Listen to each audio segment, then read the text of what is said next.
Hello friends, this is Snehashish. Welcome back to my channel. आपण मानक पई नहीं आसी गोटे सुंदर गप जार शीर्षक भाई भौणी। गपटी मूलतः तेलुगु भाषा रचित। यहाकू ओडिया रे अनुवाद करिसेंती स्वर्णप्रभा धल। तेबे आसंतु सुनिबा सेही गपटी शीर्षक भाई भौणी। भारत रे एक अनुपम स्मारकी रही। यह अनुपम कारण एठारे प्रतिवर्ष रक्षाबंधन पर्व रे भाई भौणी मानकर मेला हुए। यही स्मारकी उपरे भौणी राखी चढ़ाए एवं भाई मिठा चढ़ाती।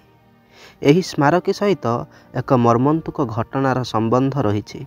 ताहा एहिपरि झीलटिए थिला, तार नाम राजुला। तार विवाह फतेह सिंह सहित होइथिला। थरे राजुला तार स्वामी सहित बाप घरु शाशु घर को जाउथिला। से समय रे समस्ते चाली चाली जीवा आसिबा करुथिले। रास्तारे राति होईगला। फतेह सिंह जानिथिला जे रास्तारे डाकू भय अछि।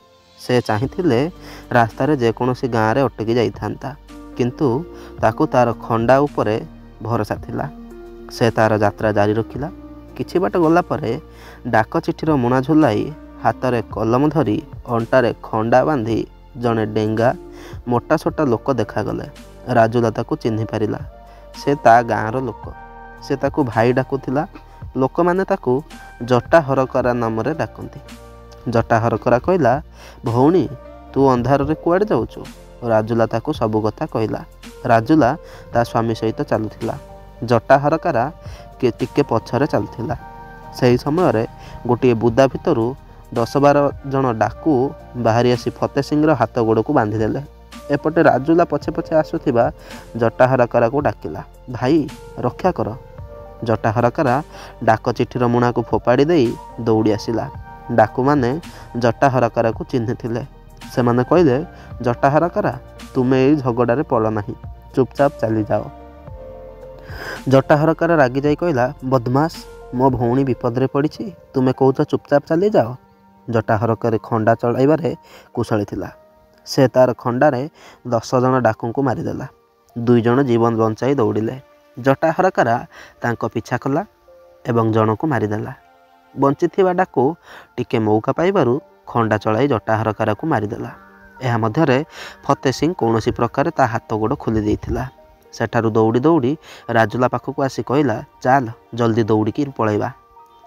राजुला किछि समय पर्यंत ता स्वामीर मुह को चाहि रहिला। तापर कहिला, जेउ भाई भौणी पाई तार प्राण देदेला, तार शरीर को एमिति छाड़ी देई तुम सह किपरि चली जीवी? स्वामी रागी जाई कहला, मु जाउछि, तू जीवन सारा एठी बसी रही भाईर देखाशुना कर। राजुला जटा हरकरार शरीर पाखरे राति सारा बसी रही कांदुथिला। सकाळ हेबा मात्रके तार बाप घर एवं शाशु घर लोक माने आसीगले। चिता प्रस्तुत करागला एवं जटा हरकरार शरीर को ता उपरे रखी निया लगागला। किछि समय पर्यंत राजुला सेठारे ठिया होई कांद कांद आखिरे नियार झास को चाहि रहिथिला। तापरे विलाप कला परी कहला, तुमको केउ परी विदाय देबी भाई? तापरे चित्कार करी से तळे पड़ीगला। पड़ी जाई आ उठी नथिला। लोक माने सेठारे एक स्मारकी करदेले। सेही स्मारकी रे लागिथिबा पत्थर रे लेखा होइथिला, एठारे जणे भाई जणे भौणी पाई निजर प्राण बलि देइथिला। एठारे सेही भौणी भाई को शेष निश्वास त्याग करी विदाय देइथिला। भाई सहित भौणीर एपरी गति बहुत कम शुणिबाकु मिले। ए घटना साधारण नुह। भौणी पाई निजर कर्तव्य पालन करुथिबा भाई भौणी पाई केते मूल्यवान होई जांती ताहा एई घटनारू स्पष्ट जना पड़े। गपटी केमिति लागिला कमेंट बॉक्स रे निश्चय जणाइबे। धन्यवाद।